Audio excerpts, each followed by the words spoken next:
Adesso che siamo in confidenza... Chiedo scusa. Adesso che siamo in confidenza ti faccio sentire il suono che mi ha svoltato gli anni 90. Aspetta, ci mette un attimo, Vabbè, intanto che carica ti racconto una storia. Era il 1996, l'estate era appena finita ed io ero ormai orfano di Amiga da qualche mese. Avevo 6 anni compiuti da poco e mi preparavo ad entrare in prima elementare, motivo per il quale, come anticipato nel video precedente, mio padre decise di regalarmi il mio primo PC.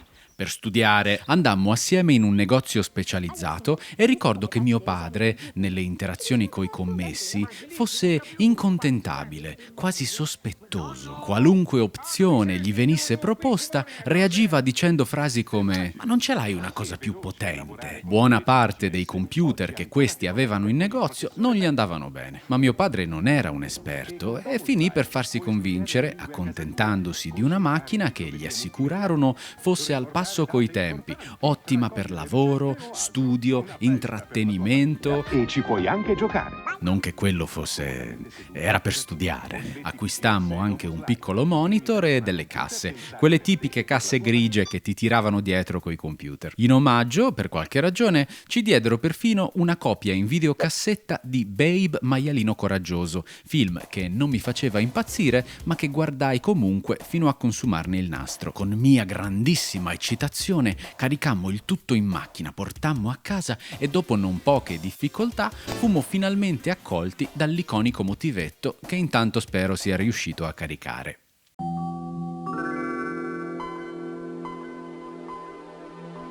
Ah, che goduria e che nostalgia. Per me quello del PC era un mondo nuovo, ma non del tutto. Grazie infatti ai gloriosi trascorsi sull'Amiga lo sapevo cos'era un mouse, sapevo dove mettere le mani su una tastiera, avevo un'idea di come interfacciarmi al sistema operativo, avendo clandestinamente cliccato tutto il cliccabile sull'Amiga Workbench, ma percepivo con grande emozione di trovarmi davanti a un sistema dalle potenzialità ben più estese. Il problema è che, presto scemato questo bellissimo sentimento, lì per lì non è che ci fosse tutto sto granché da fare sul mio PC. Oh, attenzione, fermi tutti, c'era Microsoft Paint, quindi vaffanculo, adesso fischio io.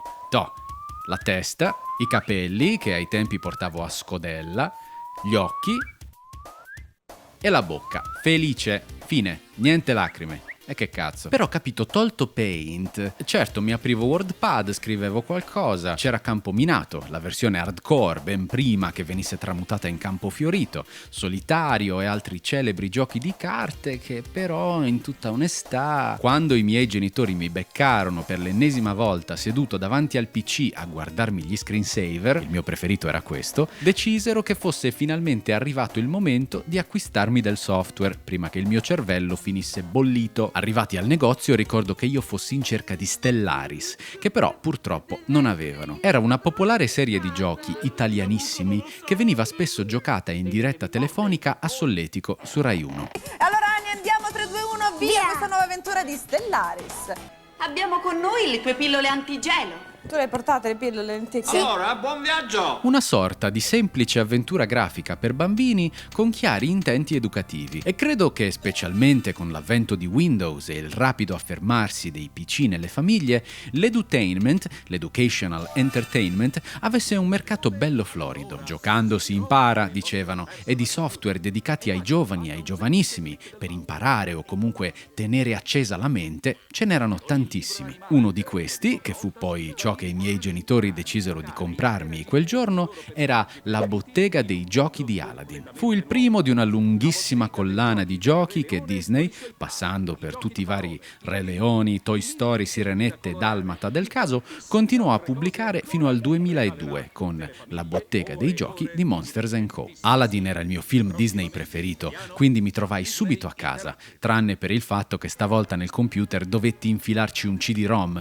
non un floppy, ma feci feci molto presto ad abituarmi. La bottega era un gioco semplice, per quanto innegabilmente molto curato. Si trattava di una raccolta di minigiochi che spaziavano dal memory ai labirinti, ai puzzle, la sfida musicale di Abu ed altre attività come colorare, unire i puntini o fare lo spelling delle parole. Certo, il genio non era doppiato da Gigi Proietti. Benvenuti ad Agrabah, un posto assolutamente fantastico. Ma c'era Roberto Pedicini, che un paio d'anni dopo avrebbe doppiato Jim Carrey in The Truman Show, quindi manco il primo stronzo. Buon pomeriggio, buonasera e buonanotte. Ma al di là dell'identità della voce, per me era notevole avercela una voce. Non ero abituato. Onestamente sono sempre stato un bambino abbastanza sociale. Non è che soffrissi la solitudine, però a me la voce del genio faceva comunque una gran compagnia. Mi piaceva. Poi, da qualche cestone, mi fu regalato questo, Little Big Adventure, gioco francese d'avventura, la cui particolarità era questa piccola schermata di stato attraverso cui si poteva scegliere quale tipo di atteggiamento volessimo fare adottare a Twinsen, il nostro protagonista. Questo influiva sulle azioni a disposizione. Oltre a normale, c'era sportivo, che permetteva di correre e saltare, aggressivo per combattere e discreto per muoversi silenziosamente sulle note di un contrabbasso, cosa che mi faceva molto ridere. Era un gioco che mi piaceva immensamente, soprattutto per il suo mondo stranissimo, che univa pseudo-umani con animali antropomorfi, tutti incastrati a cercare di sopravvivere al regime dittatoriale di un malvagio scienziato. Ne conservo ancora la copia fisica, nella sua edizione distribuita dalla storica CTO. Scrissi il nome sulla copertina, ovviamente, Giovanni Pedizzi, ma anche sul retro, l'interno, invece, decisi di decorarlo con i timbri di Stranamore, Smack. A me piacciono le ragazze abbondanti, grosse, grasse. Problemi di cuore? Una mattina mia madre diede annuncio che avremmo ricevuto visita da parte di una sua amica, la quale avrebbe portato con sé anche sua figlia, Alessia, così che potessimo giocare assieme. Non intendo negare, ero un bambino molto geloso delle mie cose, quindi passai un buon quarto d'ora a pensare a come potessi proteggere il mio computer dalle grinfie dell'invasore. Poi l'illuminazione. Chiesi a mia madre quanti anni avesse questa Alessia. 5, mi disse, quindi un intero anno in meno di me, che ne avevo già 6. Andai di corsa a prendere entrambi i giochi e con la penna scrissi sulle rispettive copertine, anche se qui purtroppo ormai non si legge quasi più, da 6 anni in su. Era il piano perfetto. Quando Alessia mi avesse chiesto di giocare, le avrei detto: "Eh no, bella, questi sono giochi da grandi". Inutile dire che il mio computer Alessia non lo guardò neanche di striscio, tantomeno i miei giochi, che però purtroppo avevo già inutilmente deturpato. Un giorno venne a trovarci Marcello, storico amico di mio padre, esperto fotonico di elettronica e computer, che, sapendo del nostro recente acquisto, ci portò a sorpresa un paio di giochi da provare. Per il lancio di alcuni di questi era necessario passare dal temutissimo DOS, quindi ogni tanto io e mio padre prendevamo nota della procedura su alcuni post-it che attaccavamo poi sul lato del case o ai bordi del monitor. Ricorderò sempre quel pomeriggio perché fu il mio primo contatto col mondo degli sparatutto in prima persona e avvenne in full immersion. L'evoluzione dell'FPS, che in molti hanno organicamente attraversato col passare degli anni, io l'ho vissuta in un pomeriggio. Immaginati nell'arco di un paio d'ore partire da Wolfenstein 3D, poi installare Doom 2 e passare dritto a Duke Nukem 3D. E quanto cazzo mi piaceva Duke Nukem, che, attenzione, noi chiamavamo Duke Nukem. Era gioia pura. Era folle, maleducato, rozzo, c'aveva le esplosioni e i mostri e c'aveva le donnine nude, che insieme alla violenza e ai toni demoniaci e infernali di Doom non erano forse i contenuti più adatti per un bimbetto di 6 anni. Ma devo dire che i miei genitori non mi hanno mai precluso granché: videogiochi, cartoni animati, film. È una fortuna che già allora ero in grado di apprezzare, specie quando mi capitava di confrontarmi con i miei coetanei, ad alcuni dei quali veniva vietato di tutto, perfino i Simpson. Figurati se le loro madri avessero visto alcuni dei giochi che sarebbero poi capitati nella mia vita, come ad esempio Carmageddon. Aspetta, ci arriviamo. Quella sera Marcello, oltre che di sparatutto e di una copia di Jets Jack Rabbit, giunse armato di opinioni forti riguardo al nostro computer. Disse a mio padre: